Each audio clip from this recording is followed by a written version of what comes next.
بسم اللہ الرحمن الرحیم۔ السلام علیکم۔ قصے، کہانیاں اور واقعات کے سفر میں ایک بار پھر تمام ناظرین کو دل کی گہرائیوں سے خوش آمدید۔ ناظرین، ویڈیو اینڈ تک لازمی دیکھنا۔ ایک گاؤں میں ایک بڑھیا رہتی تھی۔ اس کا ایک کام چور بیٹا تھا۔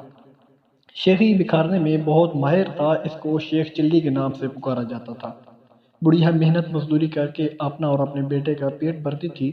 ایک دن بڑھیا بیمار ہو گئی۔ گھر میں کھانے کو کچھ نہ تھا۔ رات کو ماں بیٹا دونوں نے فاقہ کیا۔ اگلے دن ماں نے کہا، اب تم کچھ کام کرو، جنگل سے لکڑیاں ہی لا کر بیچ لیا کرو تاکہ گزر اوقات ہو سکے۔ شیخ چلی نے جنگل کی راہ لی۔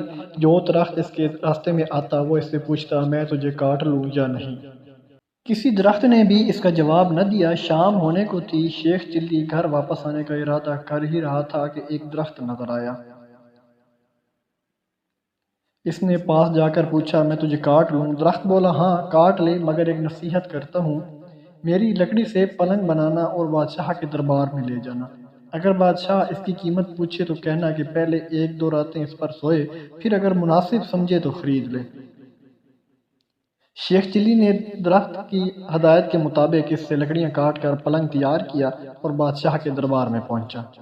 بادشاہ نے قیمت پوچھی تو شیخ چلی نے کہا، پہلے آپ اس کو ایک دو رات استعمال کریں، اگر اس میں کوئی خوبی پائیں تو انعام کے طور پر جو دل چاہے دے دیں۔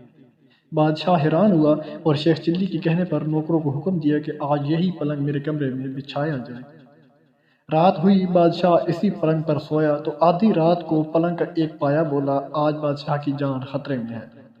دوسرے نے کہا، وہ کیسے؟ تیسرے بولا، بادشاہ کے جوتے میں کالا سانپ تھا۔ چوتھے نے کہا، بادشاہ کو چاہیے کہ صبح جوتے کو اچھی طرح جھاڑ کر پہنے۔ صبح واقعی ایسا ہی ہوا۔ بادشاہ کے جوتے میں سانپ تھا۔ جوتے جھاڑنے کی وجہ سے وہ سانپ نکل کر بھاگ گیا۔ اس طرح بادشاہ کی جان محفوظ رہی۔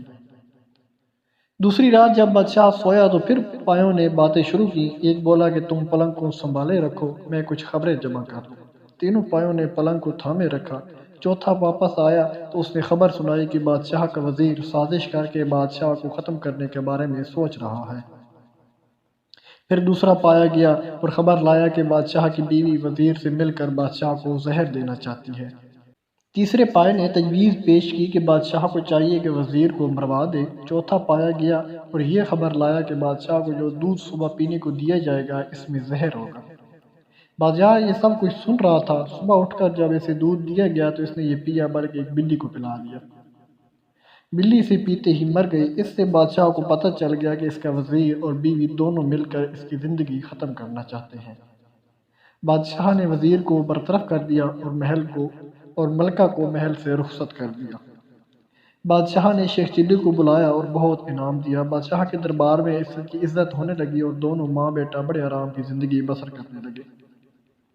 احباب، اگر ویڈیو پسند آئے تو پلیز میری ویڈیو کو لائک کرنا اور لازمی شیئر کرنا اور میرے چینل کو سبسکرائب کرنا، بیل آئیکن کے بٹن کو لازمی کلک کرنا تاکہ ہر آنے والی نئی ویڈیو آپ تک پہنچ سکے۔ ملتے ہیں انشاءاللہ نیکسٹ ویڈیو میں، تب تک محمد اسلام کو دیجیے اجازت۔ اللہ حافظ۔